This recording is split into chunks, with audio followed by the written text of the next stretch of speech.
വിശ്വാസം നിന്നിലുണ്ട്, കർത്താവ് തന്നിട്ടുണ്ട്, ജയമുണ്ട്, വിടുതലുണ്ട്.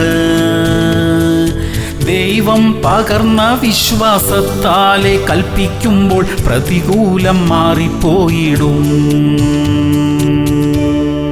മത്തായി 14:31. യേശു ഉടനെ കൈനീട്ടി അവനെ പിടിച്ചു. അല്പവിശ്വാസിയെ, നീ എന്തിനു സംശയിച്ചു എന്ന് പറഞ്ഞു. പ്രിയമുള്ളവരെ, വിശ്വാസത്താൽ കടലിനും മുകളിലൂടെ നടന്ന പത്രോസിനെ കുറിച്ച് തിരുവചനം പറയുന്നു. സംശയിച്ചപ്പോൾ വന്ന പരാജയത്തെക്കുറിച്ചും പറയുന്നുണ്ട്. എന്നാൽ കർത്താവ് കൈവിട്ടില്ല. വിശ്വാസത്താൽ എന്തു ചെയ്യാൻ തുടങ്ങിയോ അത് പൂർത്തിയാക്കാൻ യേശു കർത്താവ് സഹായിച്ചു. അവിശ്വാസത്തിലും സംശയത്തിലും നമ്മുടെ പല അനുഗ്രഹങ്ങളെയും നമ്മൾ നഷ്ടമാക്കിയിട്ടുണ്ട്. എന്നാൽ ആവിധ പരാജയങ്ങളിൽ നിന്നും നമ്മെ കരം പിടിച്ചു ഉയർത്തി വിശ്വാസത്താൽ നടന്ന് ജയാളികളായി തീരാൻ കർത്താവ് നമ്മെ സഹായിക്കും. പ്രാർത്ഥിക്കാം. സ്വർഗീയ പിതാവേ, ഞങ്ങളുടെ അവിശ്വാസത്തെയും അല്പവിശ്വാസത്തെയും ക്ഷമിക്കണമേ. പൂർണ്ണ ഹൃദയത്തോടെ അങ്ങയെ വിശ്വസിക്കാനും അങ്ങയുടെ മുഖത്തേക്ക് നോക്കി നടക്കുവാനും കൃപ തരണമേ അപ്പാ.